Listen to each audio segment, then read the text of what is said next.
It's interesting, you read the scriptures and it talks about one event is more important than all other events, and it's talking about the Savior.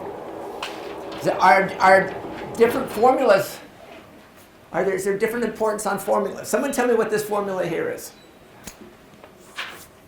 These are finance formulas.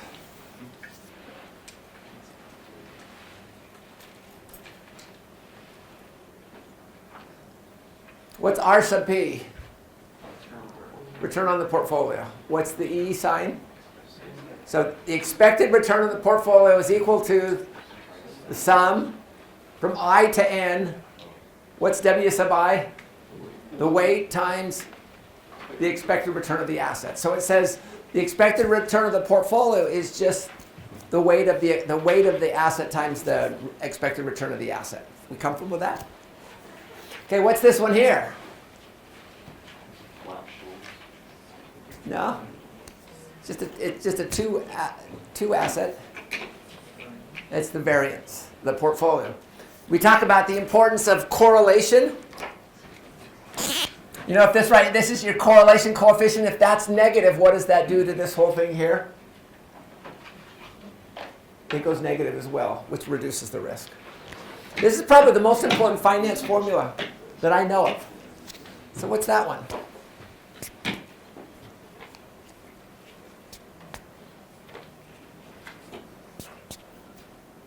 You guys never seen this finance formula before?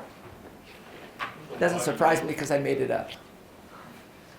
But it's probably the most important formula up there. In fact, it could be, if you followed this formula for life, it would make a significant thing. That what God wants is greater than what you want? That's right.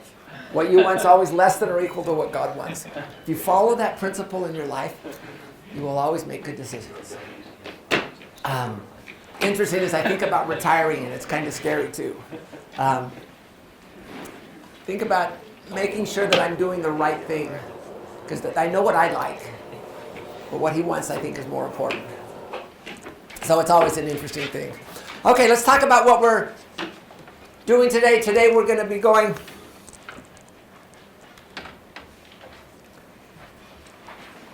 talk a little bit about shares, mutual fund returns, costs of investing, and plans and strategies. So we're going to do that there. Under mutual fund basics, what's the criteria used to select a good mutual fund? We know what the principles are, and those principles should lead us to criteria. Our insights are the criteria, and ideally if we use those criteria, we should be able to put it in a database program to pick out the best mutual funds or index funds. So using that criteria in Morningstar, I'd like you to pick one mutual fund minimum for each of your asset classes. If you have 4 asset classes, you'll pick 4 different mutual funds. And then what you'll do is, if you want some ideas and a way to record your fund criteria, you can look at that learning tool there. Under selecting assets, using that criteria, I'd like you to select assets. So we had each team here was assigned a different asset class, and you're picking a fund, so we'll share those off. You'll print off the either the snapshot page, or there's Morningstar also has report pages for many of the funds. You'll print that, include it. You put that in your investment process worksheet, and then you'll assemble that, and you'll have a completed plan. Let me start with I got this as an evaluation in my class. A student wrote, at the end of the semester, he says, the investment portion of this class, and they were very kind, and they said, left paren, not the teacher, breeds mediocrity. As a finance elective, this class is dumbed down, built in with quick and dirty rules for how to invest and what is best. We don't learn how to think for ourselves, value risk and return, or ask deeper questions. This would be a great class for non-finance students. They could easily invest in some market tracking indexes and watch their monthly contributions add up to $1 million over their lifetime. But is that what we are teaching our finance students? Sure, it's a safe bet, but it just all seems too mediocre to me. Teach me how to beat the market, find trends and discover new methods. Give me something that I couldn't find from another college's personal finance class. Thoughts?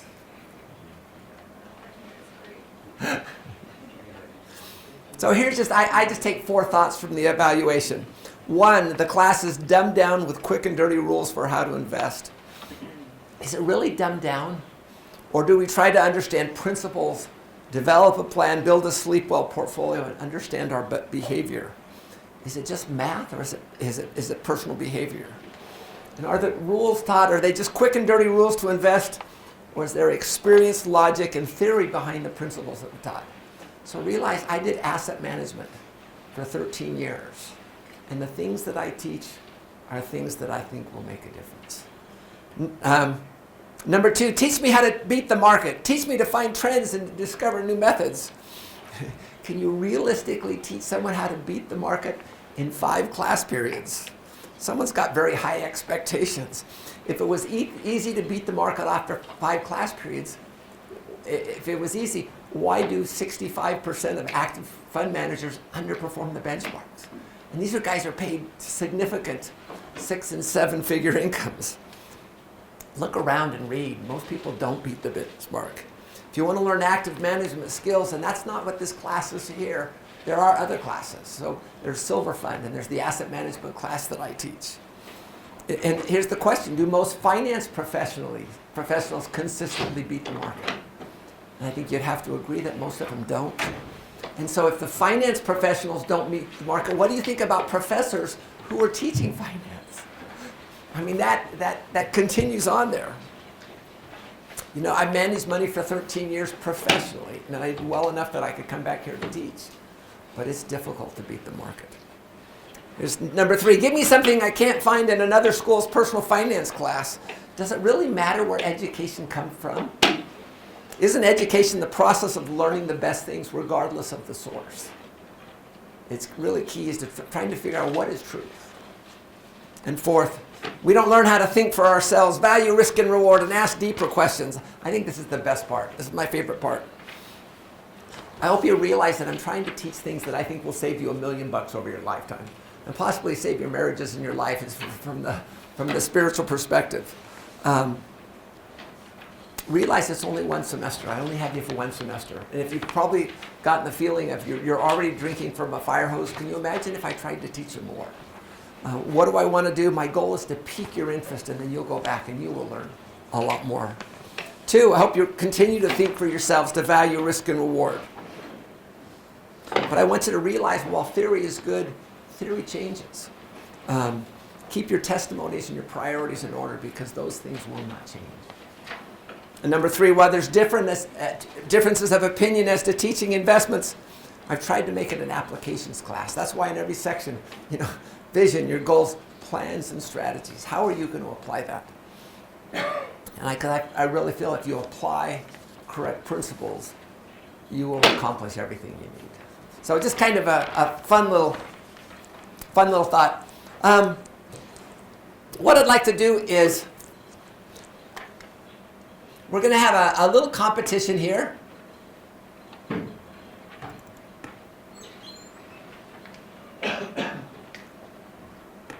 And sorry. Are all earnings created equal?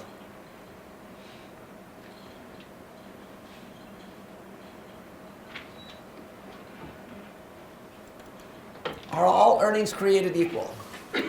So what I'm going to do is I'd like to get 3 or 4 of you in one group. Take one of these. Each group of 3 or 4 are going to take one of these. Just don't turn it over yet.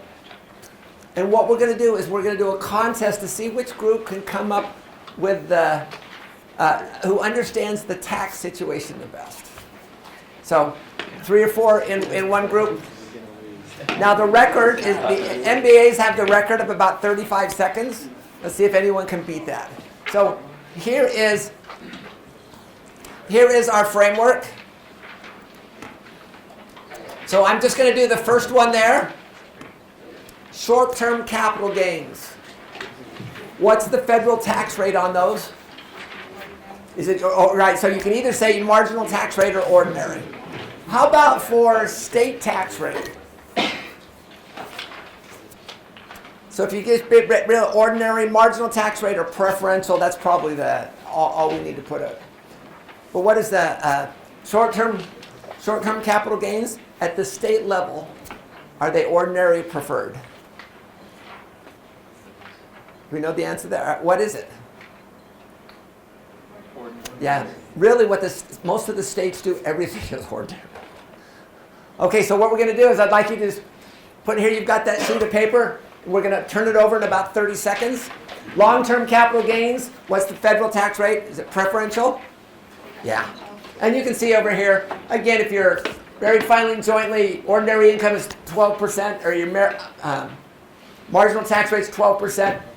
Capital gains is actually 0%, so it's preferential. Okay, so we ready to go? On your mark. As soon as you get them all there, raise your hand. Okay? No, just say preferential. All you have to do is say preferential. Okay, on your mark. Get set. Go.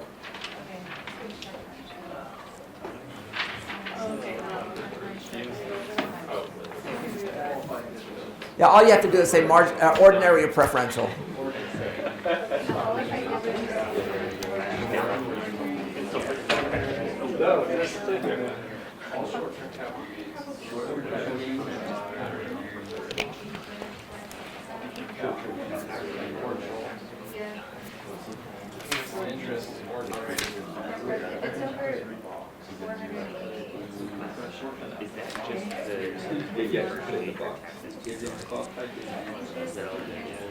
Yeah, it's literally the same.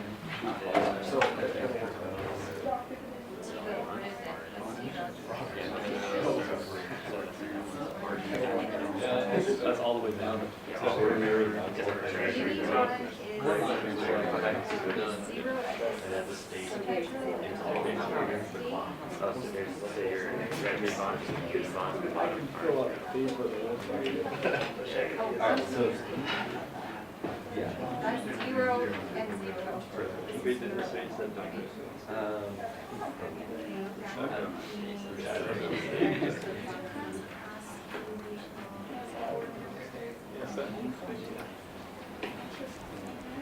I think short term is just interesting. Preferential. Qualified. Preferential rate.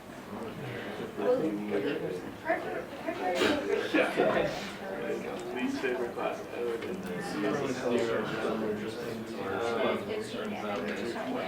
I think it's only if it's like a qualified. Anyone done yet? We're still working?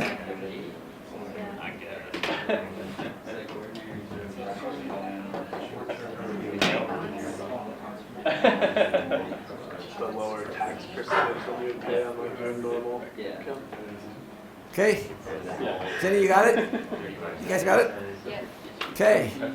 2 minutes and 13 seconds. Not quite the record, but still pretty good. So let's kind of go through this. I'm just going to come here. This is Learning Tool 32. Well, short-term capital gains, how are those taxed? Ordinary.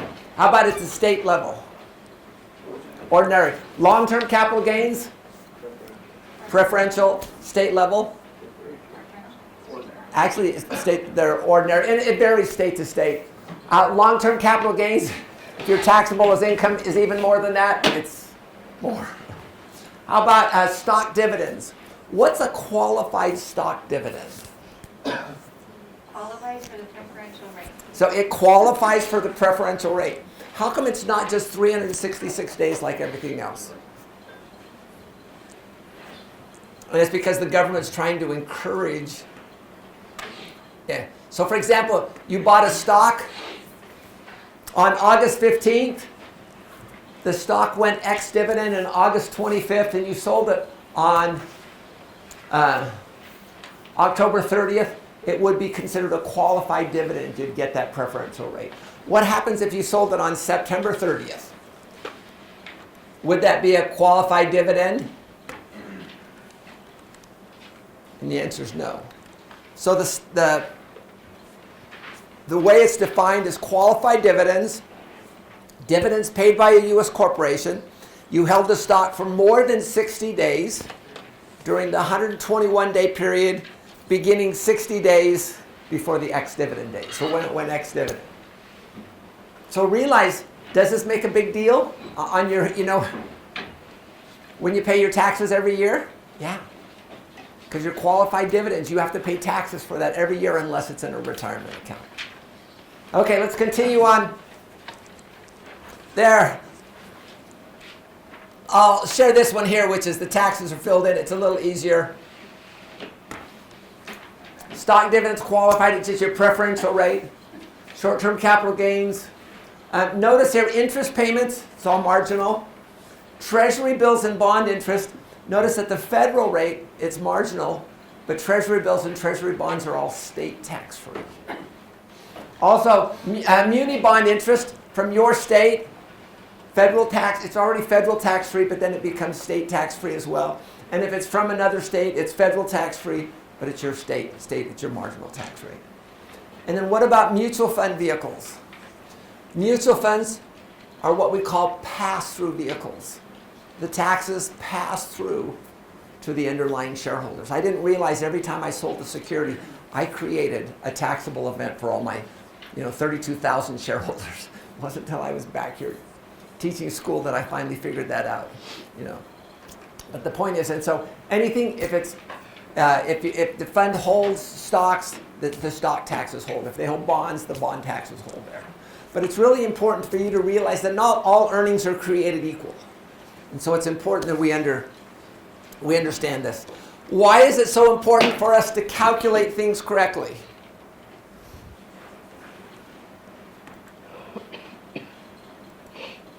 That makes 5% for each one of us. Billy, you're cheating yourself. If there's 25% divided among the 5 of you, that's 14% apiece. Oh, no, listen, Pa. I wouldn't cheat you. You know I wouldn't. Now, look here. I'll show you. Let me rub this out here. And now, 25 divided by 5 is 5. You see, 5 won't go into 2, will it? No. But 5 goes into 25 5 times, you see? No, you're wrong, Billy. Now, I'm pretty good mathematician. Now, 5 into 25... 5 won't go into 2, will it? No. But 5 goes into 5 once. Now, we didn't use the 2 before, so we bring it down here. Now, 5 into 20 goes 4 times. There you are. 5 into 25, 14. No, look, Pa. Let me prove it to you now by multiplication. 5 times 5. 5 times 5 is 25. Well, I'm surprised you're learning. I'm surprised that you're learning. Now I'll show you. 5 times 14 is 25. 5 times 4 is 20. 5 times 1 is 5. 20 is 5. That's it. No, look, Ma. Look, you're wrong there because I'll prove it to you. We'll put down 5 14s here. 14. There. Now I'll prove to you by addition that 5 14s is not 25. 4, 8, 12, 16, 20. 21, 22, 23, 24, 25. There you are. Better brush up, Billy. I don't want to see you boys cheating. Yeah, you guys got to brush up too. I want to make sure you guys don't get cheated either. Okay. So, here's a question. Why not pick individual assets? We've talked about how that I don't think you should be picking individual assets until the size of your fund is significant. And most people, I think it should be not until you have like $500,000 to $750,000. What are the risks on when you pick individual stocks and bonds when the size of your portfolio is small? What are the principles that it violates? Diversification too. Yeah. So first of all, when you have a small portfolio and you're buying individual stocks and funds, it's hard to get good diversification. How about other principles?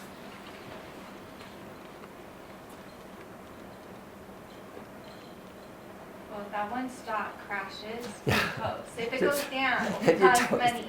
When you have multiple, Yeah. it's not as significant. It's 100%. Yes. Other thoughts on why it's probably not a good idea to buy individual stocks and bonds when you first start out? High transaction costs. You know, even now, so we manage the $1.8 million fund for the undergraduate. I don't like to buy a stock unless I can buy like $50,000 worth, just because the transactions costs are high. And even though trading costs are coming down, the costs are among the highest. So here's some thoughts here. Number one, stay diversified. Single stocks, when you've got a small portfolio, violates that principle. It's just difficult to get good diversification with that. Number two, invest low cost and tax efficiently. Investing in stocks when you got a small portfolio, it's just expensive. It's just one of the most expensive asset classes. Number three, know what you invest in. Picking stocks when you don't have the skills is just very expensive. In our asset management class, we probably spend between 20 and 30 hours analyzing one stock. There's very few people who come out of the finance program, and probably the MBA program as well, that I think are qualified, unless you've had like the asset management or the silver fund class. Number three, don't spend too much time trying to beat the market. Picking the stocks, it's just really, it's time consuming, it's difficult, it's challenging, and it's expensive. And there's just so much that can be taught that we really just, that I don't teach here in the class. And that's not what's intended. My purpose in this class is not to teach you how to pick individual stocks. And then the last one, do you have to buy individual stocks to have a successful portfolio? The answer is no. You don't have to be up in that opportunistic section of the portfolio to do that. So it's important that we're wise about what we do. And we try to make sure that we do that. What's the process? What's the process for getting a good mutual fund? Is there a process? And what have we tried to do? So here's kind of what we do. What's your process to pick?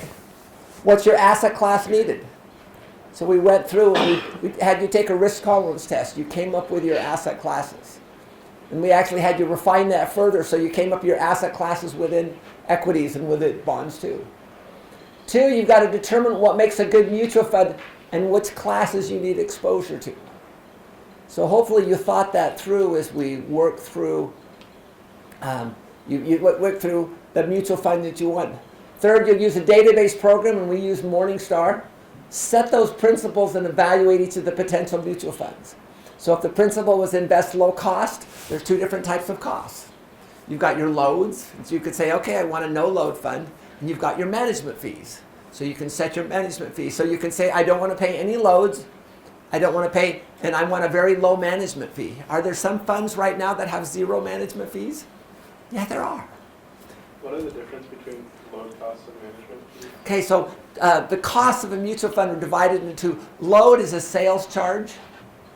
It can be a front-end load, it can be a back-end load, it can be a deferred load. But And that's like a fixed, so that's like a fixed. right, so that's a charge that goes to the person who sells you the account. And then So- management fee based on. Right, and then the expense ratio is based on the assets there, and that includes your management fee, it includes 12b1, and some other fees there as well.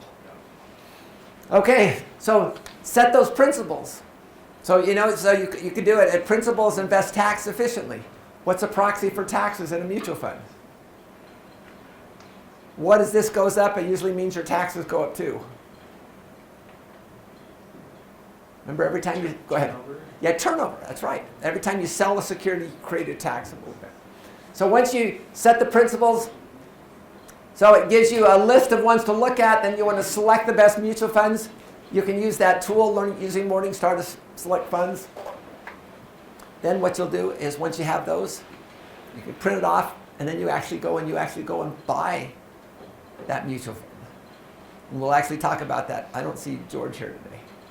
So my point here is there's a process of doing it, and hopefully what you see is we've tried to follow that process. So let's go back to the really key question on number 2. What makes a good mutual fund? Because if we can answer that question, then we know what to look for. And if we know what to look for, then we'll know what to do when we find it.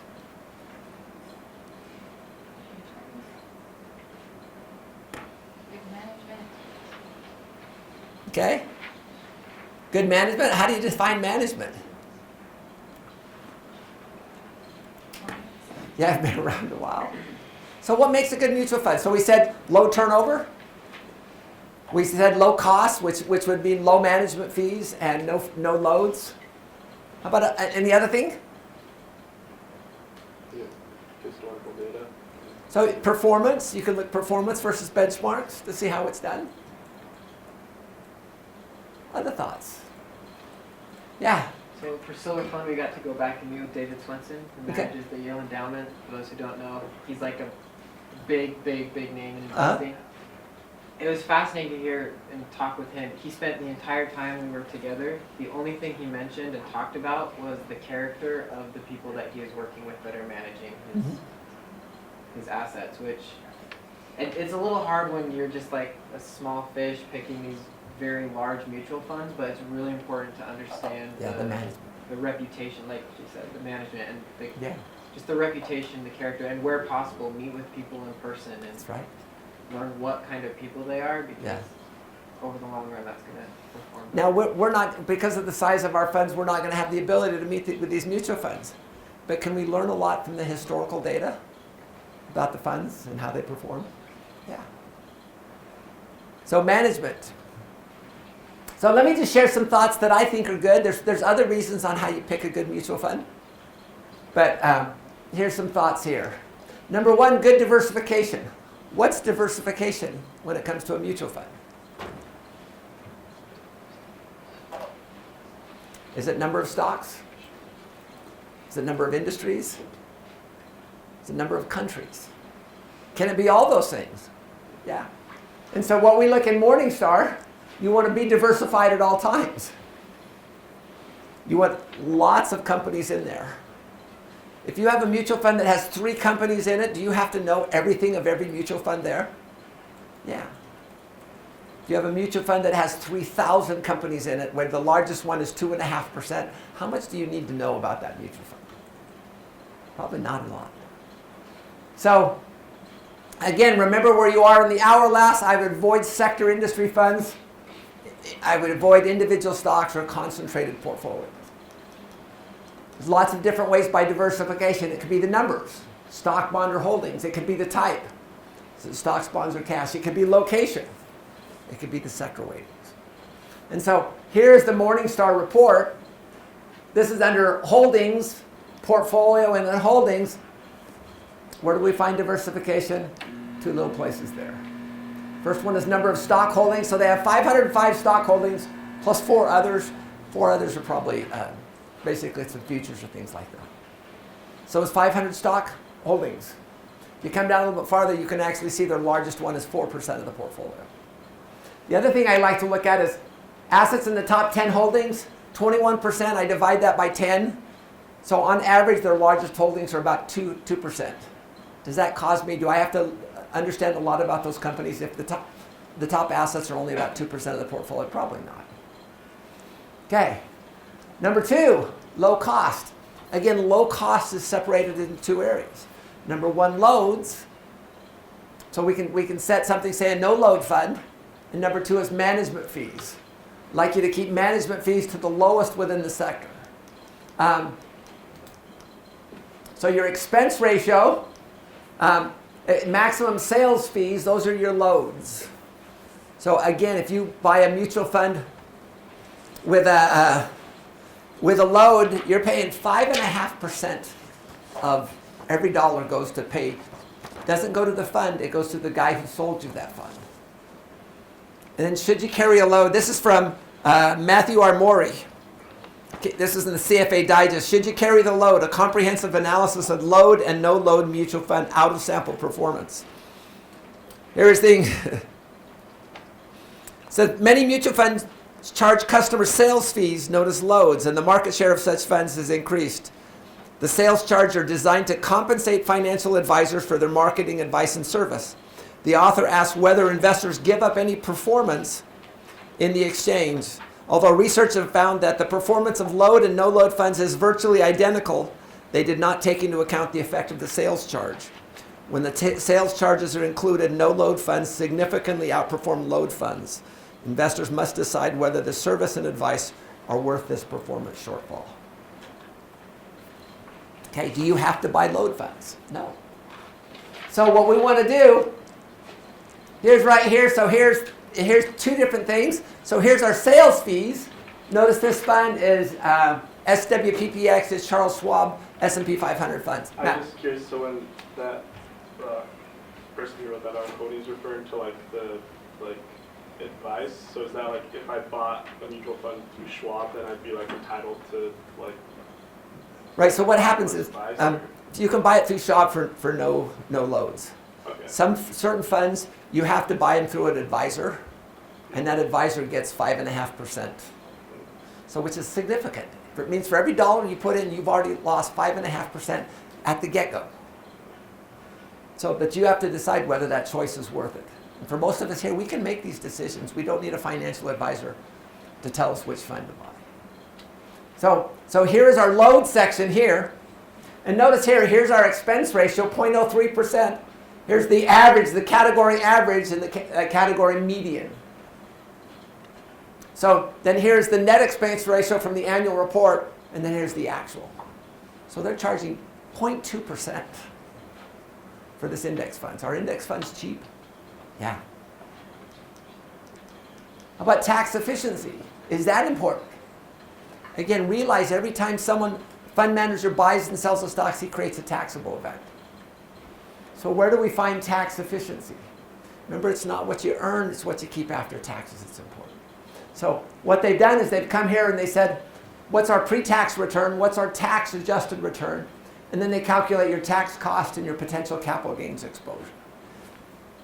Yes, Ben? So I had a question back to, I think we talked about it a little bit last time, but if you have it in a retirement account, that pass-through tax doesn't actually get passed through to you? Right, so you don't have to pay those, you don't have to pay the taxes until you take it out at retirement. Yeah, and then it's just income tax. Right. Yeah. Right. So if they're trading and hypothetically all the fund owners had it in retirement accounts, Yeah. that trade wouldn't be taxed Right. at that. So that just, your comment brings up an interesting question. If you have an account, a mutual fund that trades a lot, you want to put it in taxable or a retirement account? You want to put it in retirement. Put it in a retirement account. So what do you want to put in taxable accounts? Stuff that never changes. Yeah, stuff that doesn't buys very little buys and sells. You want things that are tax efficient, low cost, things like that, which leads us kind of to our index funds. So, and another question on that. The pass-through tax is, if it is in a taxable account, then you literally pay taxes in April, right? Every year. Right, every April you pay taxes on the distributions. And there's 3 different types of distributions. There's income distributions, long-term capital gain distributions, and short-term capital gain distributions. Okay. And those are all 3 of those are taxed differently. Okay, here's this before tax. Notice this is an index fund. Here's their pre-tax return. Here's the tax-adjusted return. Notice their percent rank in the category. This is an index fund. This is a no-brainer. And on tax-adjusted returns, it's in the top 15%. Top third in 3, 5, 10, and 15 years. What does this tell you about consistency of index funds? Okay. How about turnover? Again, turnover is a proxy for your taxes. Again, we used to manage assets, and there was this one fund called the Matthews Asia Pacific Fund. In Montgomery, we had our own Asia Pacific Fund, and they used to outperform us. And what was interesting, they used to keep their turnover at less than 20%. We were like 40 to 45. And I'm sure that had an impact. Number one, picking good stocks and holding them for 20 years is really a great strategy. So where do you find turnover? Annual turnover, and we kind of compare it to the category average turnover as well. Realize Morningstar at the end of October is going to make some major changes to make it a lot easier. So here's where we see turnover, 2%. How much taxes are you going to have to pay with a 2% turnover? Probably not an awful lot. Okay. And then uninvested cash. Why would you want to keep uninvested cash low? George, good to see you. Because it's not making me money.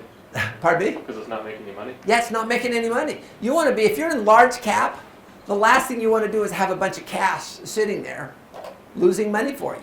Because you want to have it all invested in large, in your asset class. Now, when I was at Montgomery, there are times where I'd have 50 million coming in one day and 50 million going out the next day. And I hated this. I hated the fact that people look at Japan. If Japan was up, they would assume, okay, emerging markets are going to be up, and they kind of played that. And it was just really hard. And so I had to keep a buffer of cash. And then later what we did is we put a rear-end load that if they were in for less than 90 days, there was a 2% fee that went to the fund and not to the fund managers. But I don't like loads, except I don't mind a deferred load because I'm expecting to hold these things for 40 years. But you want to keep those low. So where do you find how much they do? Notice here, 0.31%. Is that a good cash level? Yeah, and that will vary depending. If it's a no-load fund, it'll probably be a little bit higher just to kind of take into account kind of transactional cash coming in and out. How about in something like our student-run fund?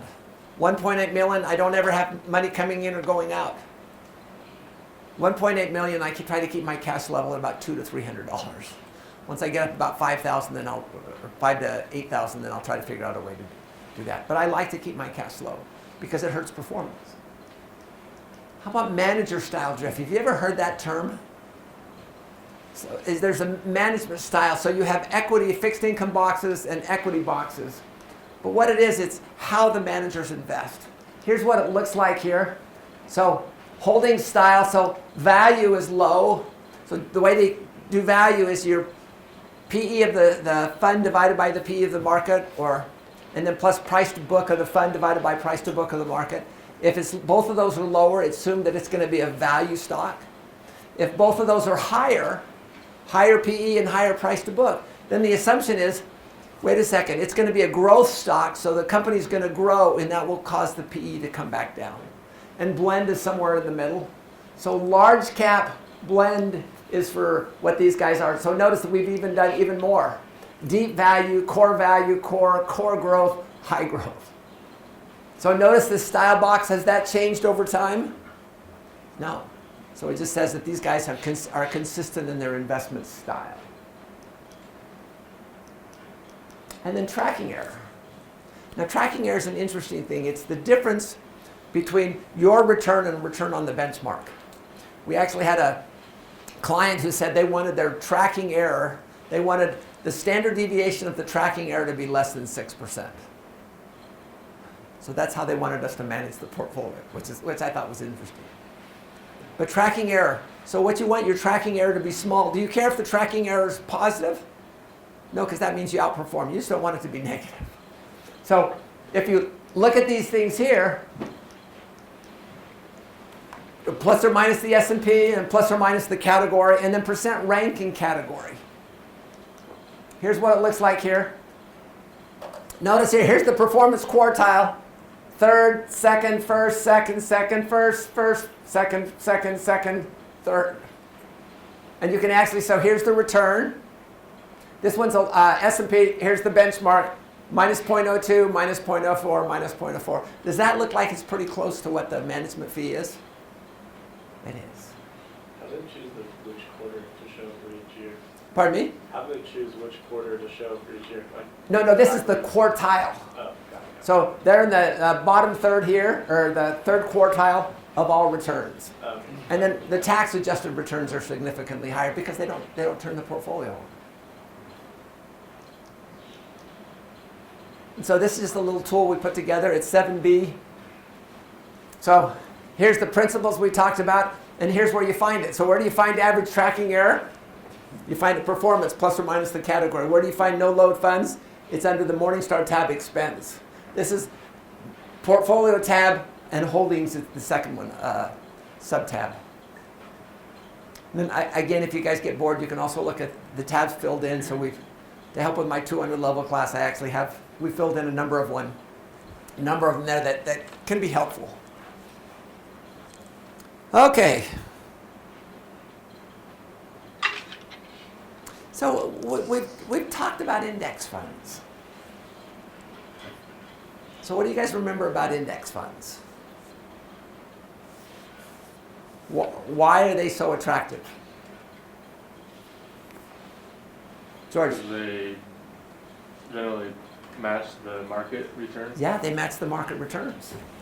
Is it hard for active fund managers to match the market returns? Yep. It's really hard, especially to take into account their fees. So they basically have to earn the fees first and then get the market returns. There's a number of mutual funds now that have 0 management fees. Yes? I was just kind of curious on the history of the index fund, because the index fund came out like 40 years ago, but it became popular in the last 20 years. Yeah. But is that kind of like revolutionary? Like, it seems like it's kind of it's a straightforward idea, Uh-huh. but it was took them a revolutionary in while its to time. realize that it actually performed. Nobody was beating the index. Yeah, oh, well, So, some people were, but it's very difficult to do it consistently. And so realize mutual funds have only been around 60, 70 years. Index funds have been around probably 20, 30 years. And they've really come into their own this last few years. So an index fund is just a mutual fund that just tracks a specific benchmark. An ETF is also a mutual fund, but it just trades throughout the day like a bond. Dakota. Kind of related to George's question, I guess were index funds always outperforming the market, or is it maybe just No, because? do they outperform the market, or do they give you the market return? Oh, I mean, yeah. So, outperform. Most actively managed funds. Yeah, most active managed funds, or is that just more of a recent kind of change because maybe there's just more proliferation of information? If you go take a look, I've got a chart that has the last 18 years of it. Okay. And you've seen that most actively managed funds over that time period have underperformed. So I'm wondering if that's just because, like, information is just easier to get a hold of now that we have the internet and things like that. Or it's entered the market. Or the challenge is because of the high fees caused by, or is the high fees paid by charged by active management funds. They not only have to get the return, but they have to make their fees on top of that, which is difficult to do. So I don't know if I've answered your question. I don't think I answered your question, but I've given you something to think about. It came about, most actively managed funds have not been able to beat their benchmarks. So instead of trying, you just accept the index risk. Had a portfolio manager there, came in Monday to talk to my asset management class. They've outperformed the benchmark. They started their fund 6 years ago and they've outperformed by 200 basis points a year. Are there some people who can beat the benchmark? Yeah, but they're very few. And so you need to do your research wisely. Why have they grown so quickly? No correlation. Because of the higher management fees here, these funds first have to earn the management fee and then they have to beat the benchmark too. So it makes it a lot more difficult. I like this. Robert, can I get you to read that for me, please? Yeah. With an index fund, you're on permanent autopilot. You will always get what the market is willing to give, no more and no less. By enabling me to say, I don't know, I don't care, my index fund has liberated me from the feeling that I need to forecast what the market is about to do. That gives me more time and mental energy for the important things in life, like playing with my kids and working in my garden. And I got really serious important things to do this last weekend. My wife and I watched 3 grandkids, 3 little boys, 2, 5, and 7. And it was a challenge, especially at church. But and then tonight we're taking pictures, Christmas pictures, and then once a quarter we get all of our kids together and all the grandkids and we go out to dinner and we just kind of celebrate birthdays. So I've got really important things to do there as well. Nathan, can I get you to read this one, these two? Warren Buffett commented, by periodically investing in an index fund, the know-nothing investor can actually outperform most investment professionals. Paradoxically, when dumb money acknowledges its limitations, it ceases to be dumb. Doing reasonably well investing in stocks is very, very easy. Buy an index fund, preferably over time, so you end up owning good businesses at a reasonable average price. If you own a cross-section of American businesses, you are going to do well. So let's talk about what we're doing here in this class. So you guys going to be investing every month? So you're going to take your 20%, you're going to be saving that either in your retirement or outside. You're going to be buying shares every month. Are you doing exactly? Buying an index fund preferably over time, is that what you're going to be doing in this class? Yeah. So what does Warren Buffett say? Is that a good way to invest? And the answer is yes. And I don't mind being called dumb by investing in, I do active management, so about 10% of my stuff is active and the other 90% is passive. But that's okay. I think we can have both passive and active in the portfolio. Just some insights. Why do actively managed funds underperform? Mainly it's because of the costs. Competition is more intense. Basically what we're doing is a free ride. Now if 100% of the people index, then you'd have a problem. But I've got good friends who manage, or asset managers. We had some of them come last night to our evening with the portfolio managers and analysts. And they like the fact that index is coming up because what it's doing, it's causing the lesser performing people to basically move toward index funds, and it just opens up the way for them. I like this. Building a portfolio around index funds isn't really settling for the average. It's just refusing to believe the magic. It was interesting in that article, it talked about Wall Street funds didn't quite get the memo on index investing.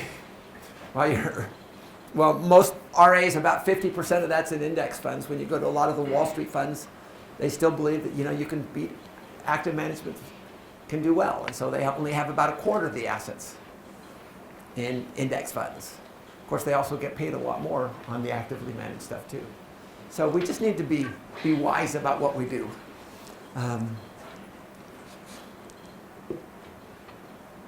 Okay, so what I'd like to do now is the last half hour, let's go through the stocks that you picked, the mutual funds that you picked, and let's just do some evaluation and just see, are these good funds?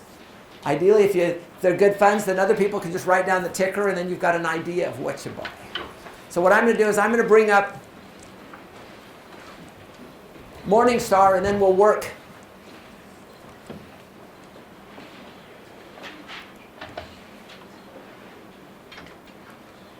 Let's see if that will do that. Okay, let's start with Matt. What was your guys' asset class?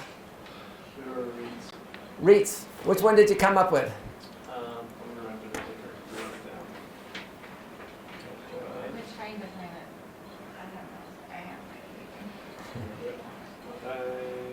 have VGSNX. Vanguard. And now the downside of this is an institutional fund.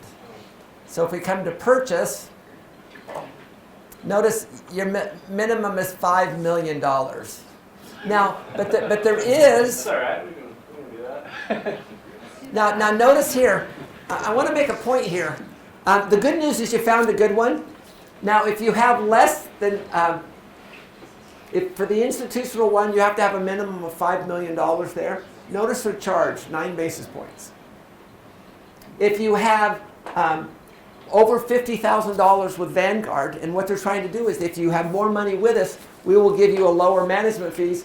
You pay 11 basis points. But if you have anywhere from $3 to $50,000, you'll pay 25 basis points. So what we'll do is we'll just assume we're on the investor fund. So who's actually buying those? Is that like BYU's endowment? Yep. Fund? Okay. Yep. So I'm going to come here and I'm just going to do Vanguard Real Estate Index.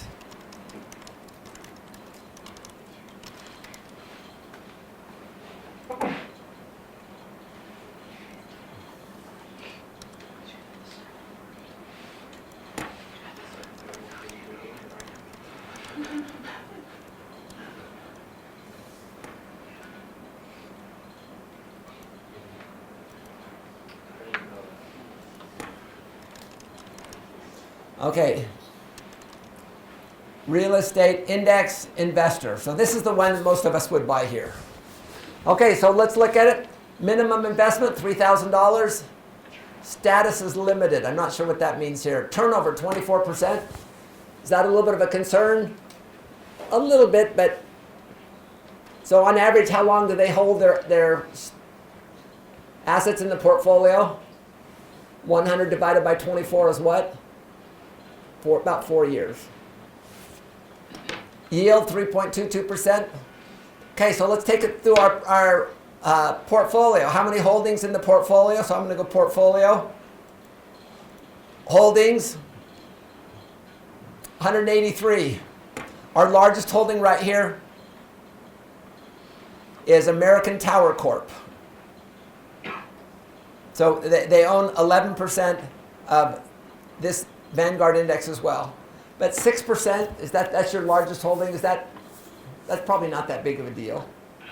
So you've got 183, basically 185 holdings. How much cash do we have in the portfolio? 0.71. Is that pretty small? I think that would be good. Something so you don't have much cash drag. Okay. Notice their style bucks. It'd be mid-cap blend. And notice you're right kind of on that corner there.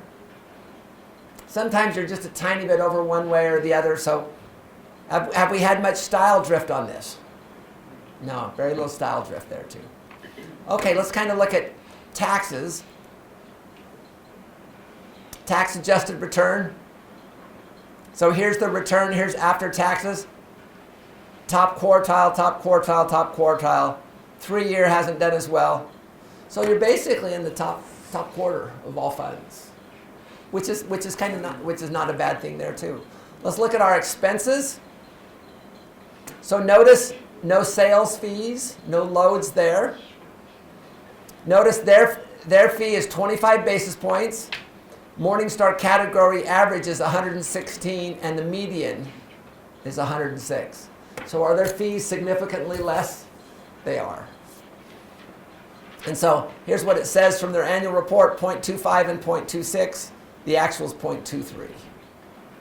So they're actually trading less than that. Low cost, tax efficient. You comfortable with that one? So let's look at performance now.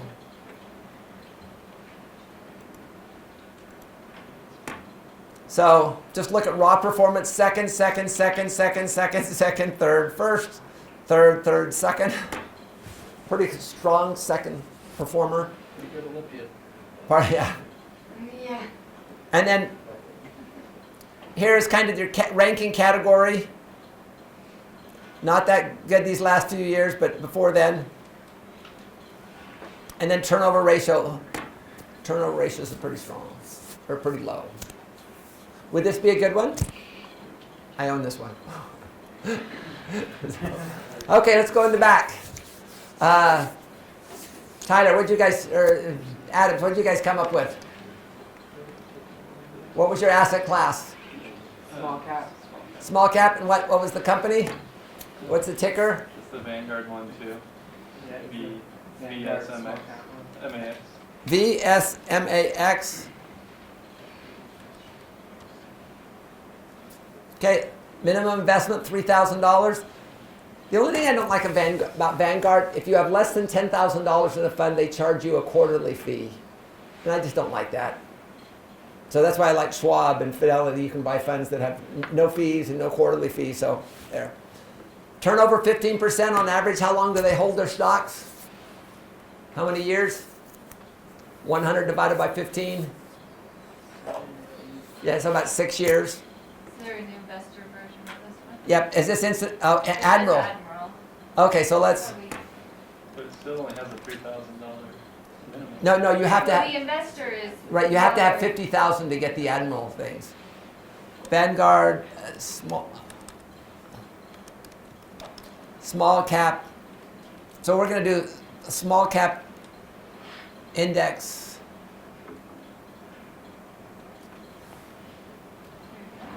Yeah, I think that's it. Investor shares. Right, so small cap index investor shares. So 17 basis points, 90 billion in this account. You still have to have that $3,000 minimum.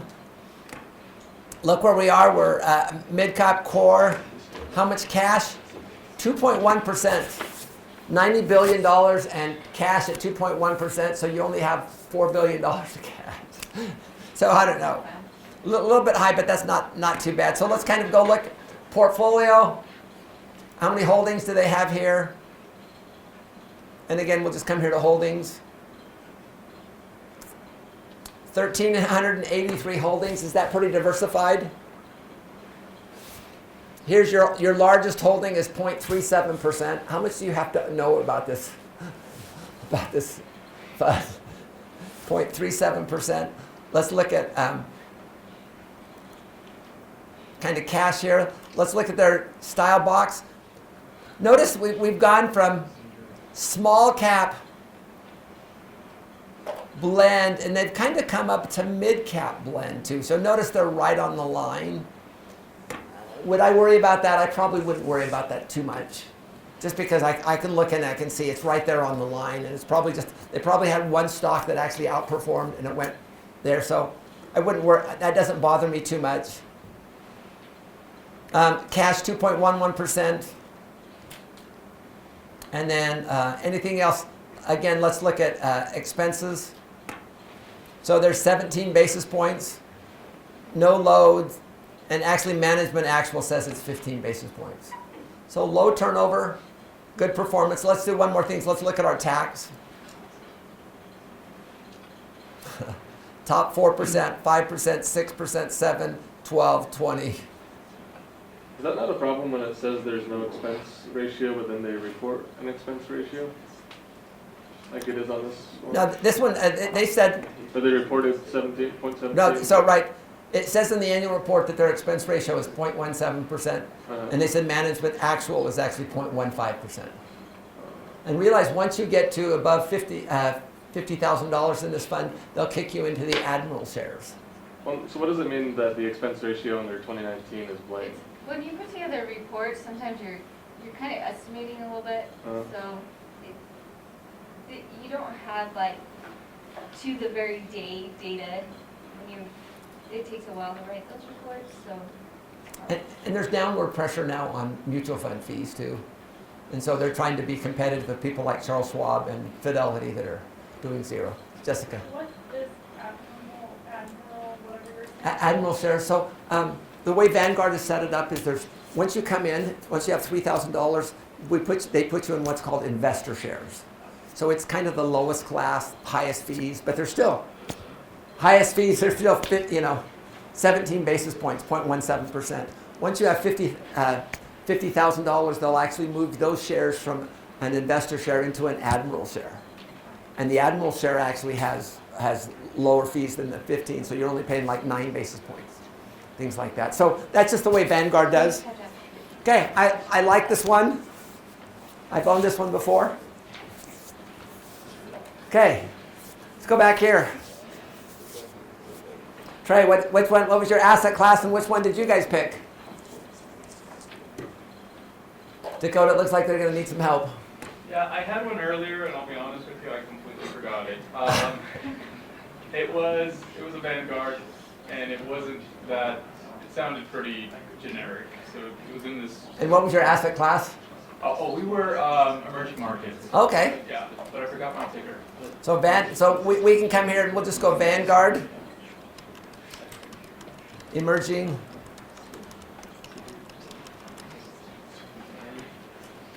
I don't want this to be an advertisement for Vanguard. They are one of the leaders. So notice, here's our Admiral, here's our institutional plus. Here's your select, emerging markets, stock index investor. So here's the one for the investor, VEIEX. So look, minimum investment $3,000. Turnover 11%, is that a good one? Yeah, pretty low. Expenses 0.29%. When we used to manage money at Montgomery, our expense ratio was 125. Our overall expenses were 150 basis points. So interesting. So total assets, $83 billion. Jessica. I have a question. So when it says like the minimum investment is $3,000. Right. So, but if you're holding it from like your check, so Okay. it stays as cash until you have enough money to invest in these things? Okay. So here's what we have. So you have to have a minimum purchase. Some of these will allow you to do what's called an automatic investing program. So as long as you allow them to take out $100 a month from your account, you can waive some of those fees. You'd have to call them here. So notice here's your Admiral shares. So our investor shares, 0.29%. Oh, actually, this one looks like it's closed to new investments. I think the other, one of the other. Yeah. ones, too. The That was that scene. yeah. So you'd have to put, so where they're trying to encourage you. So does Schwab and Fidelity, do they have emerging markets funds? Yeah. So let's see if we can find one with a Schwab.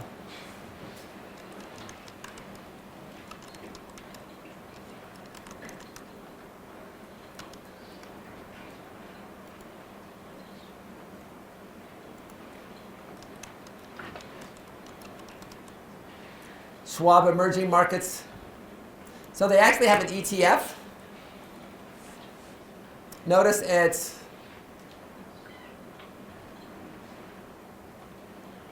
expense ratio 0.13%, 6.2 billion. Let's see what their fees and expenses are. Fees and expenses 0.13%. Expense waiver, no. So do you have to buy these through a broker? Yeah, if you bought them through Schwab, I think.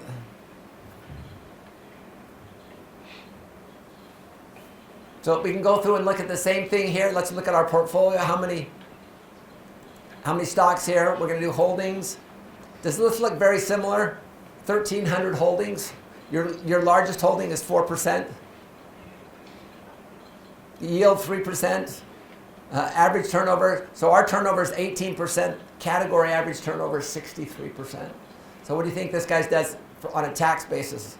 Higher taxes. Yeah, top third, top third, top third. And then performance, we can look and see how it's performed there. Is that kind of a high turnover for a 3%, a Yeah. 3% return? Emerging markets are a little bit more volatile. And this is an index fund too, so it's. But if you're only getting 3, like, No, if no. you're do that much turnover, you gotta do a good. What do you mean 3%? Oh, it's that their 12-month return was Yeah. 3%. Yeah, and you know what, that happens. Because that's why you have a diversified portfolio. You have large cap and small cap. What's the S&P up now, year to date? Like 21%. What was it last year? Minus 6%. So realize that these things change over time. So how have these guys So you changed? think his 18% turnover is okay? Yeah, for something like emerging markets. So really you've got a lot smaller companies, and so the indexes change. Would this one be a good one? Probably. Yeah. Ben? So I just looked up the requirements for the Admiral shares on Vanguard. Okay. I think they're different for index funds than they are for active funds. Okay, so what do they say for? It's just a $3,000 minimum. And then you go into the Admiral. Yeah. On index funds. Oh, that's interesting. I didn't know that. Okay, thank you for bringing that to my attention. So, point here, are you getting a sense on how to do it? Who haven't? So we did small cap. Who had large cap? We did. Tyler. It's called Fidelity Zero Total Market. And what's the ticker? I'm glad we're doing a non-Schwab and a non-Vanguard. I didn't get the ticker. FID, Fidelity. Fidelity Zero Total Market. Yeah, ITY 0. Total Market. It's FZROX. What is it? FZROX. FZROX. Yes. Okay. Now, what's the difference between a S&P fund and a total market fund? Yeah. S&P tracks up to 500. Right? 500 of the largest stocks. This stocks everything. So when it comes to things like for my kids' missions and education, what I did is we put it in an S&P 500 fund. Right now, I'd recommend people put it into a total fund like this. And what it is, it's large cap, mid cap, and small cap both.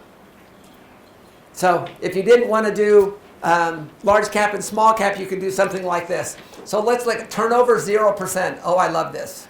Expenses 0%. 3.9 billion. They're just starting this off. So realize it's only been around for a year plus. Fidelity 0. So let's look at portfolio. How many stocks in the portfolio? Holdings. 2,500 stocks. Notice your largest stock is 3%, which is Microsoft. So how much do we have to know about this to invest in this one? Probably not much.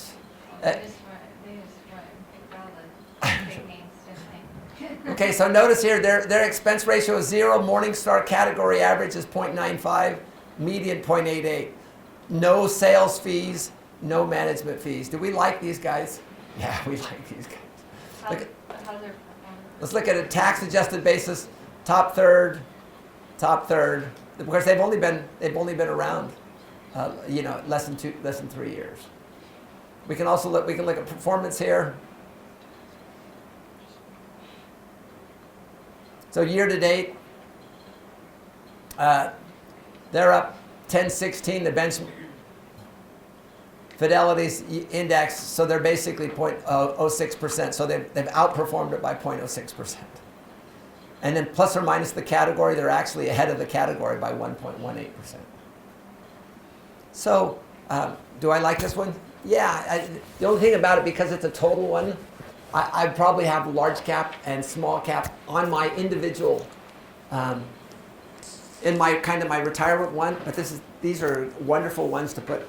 So with my kids, what we did is we just put one fund in for their retirement, in their education IRAs and things like this. Also, I made the mistake of putting it in a custody account. But because I put the money in the custody account and just left it when it went into the kids' names, it actually came across as 0 taxes because it was all capital gains. George? So I'm a little bit lost on the difference in value between the owning large cap and small cap versus the total market. Okay. Does small cap plus large cap not equal like the same thing as the total market? Is it just easier to just buy total? So what's the market? So in the past, people have said large cap is the S&P 500 is the market. Mm-hmm. That's someone's opinion. Is the market the Russell 2000? And some people, is the market the large cap plus the small cap plus the mid cap?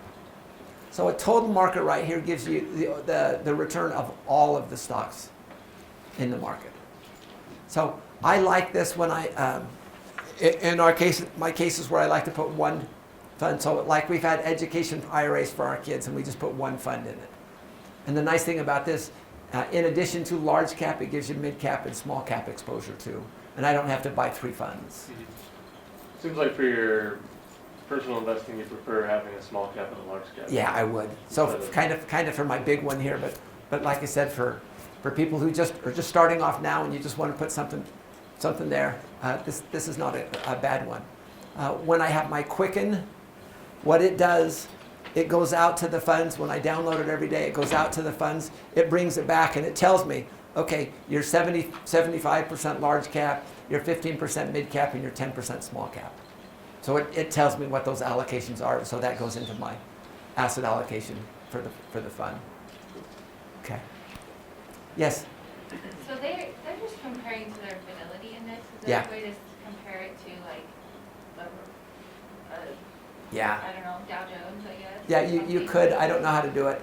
I'm interested to see the changes that Morningstar is going to make it at the end of this month. So they're making some changes. So what we see next week will likely be different than what we see right now. Ben? Are there a lot of other funds with 0? Let's take a look up here. You can see, at least from Fidelity, and I'm just going to come here and just type Fidelity.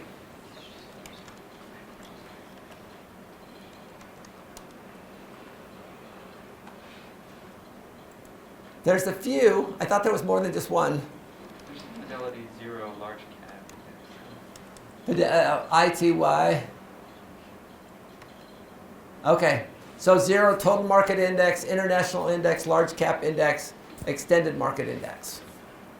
So you've got they've got 4 of those. And then Schwab has a number of 0 ones as well. Okay. So, kind of in summary, we've talked about today is how do you choose a good mutual fund? And we've come up with different criteria. And then what we did with Morningstar is we showed you how do you go from your principal to a criteria. The principal is invest low cost.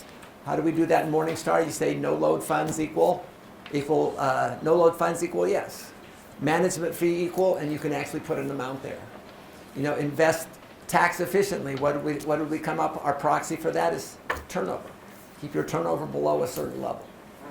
We've talked about performance. We can actually go through and follow those things. And so what we've done is kind of given you a framework that says these things make a good mutual fund.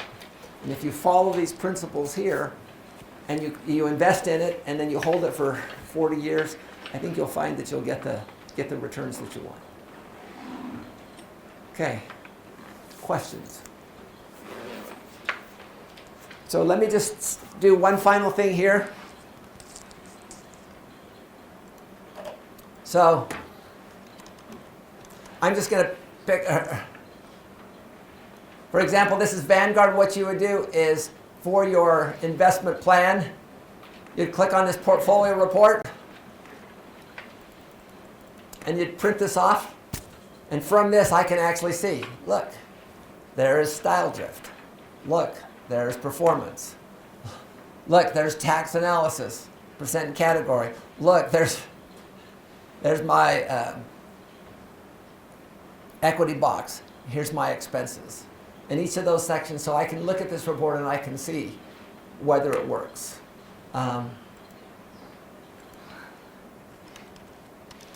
So that, and if there's no PDF report here, what you'll do is you'll just come to the quote and just print off that entire quote section. Okay? Most of the larger funds will have a PDF report.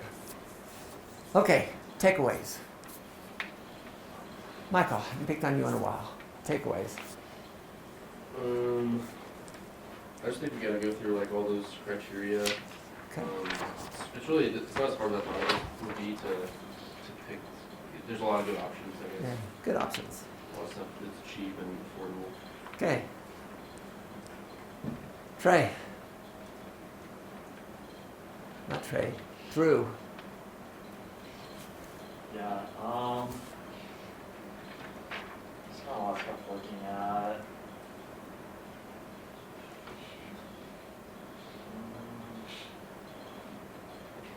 I think kind of like right now the biggest thing I'm looking at is like monthly turnover rate. Okay. And just kind of like how do you want Okay. that lower so that's not so much. Okay. Not so much income. Just a quick question. Michael and Ginny, you guys are the older ones and you've done a significant amount of investing. Is our process of being wise in our asset allocation and choosing good index funds and holding them for 40 years, is that a way you think you'll be able to accomplish your goals? Well, definitely. I mean, taxes become huge, especially over a long period of time. And I definitely recommend investing for the long term. If somebody comes to you, oh yeah, you can make money quick. Get rich schemes really are just that. Yeah. If it sounds too good to be true, It usually is. You want to just be really careful. Yeah. I like everything that you teach in here. Yeah.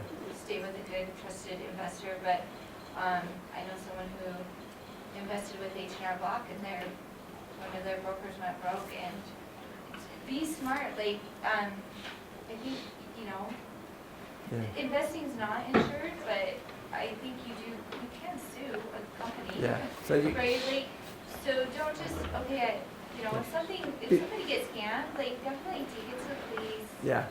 But just be smart about what Yeah. you're doing. And what we're trying to do here is to be smart. Michael? Patience. Patience. Patience Okay. and take a long.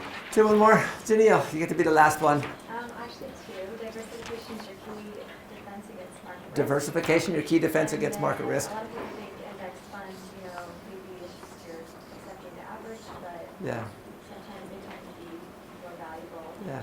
So you're not just agreeing to mediocrity, you're just not believing the magic. So here's my takeaways. Number one, if you don't know what you're looking for, how will you know if you find it? Make sure you know what makes a good mutual fund and why. Number two, it may seem simple what we're teaching, but there's a lot of thought, research, and theory supporting the things that we do. Number three, just as in financial formulas, some formulas are more important than others. Remember, the same in life and our finances. The most important thing is faith in our Savior, Jesus Christ. Thanks, everyone. We will see you.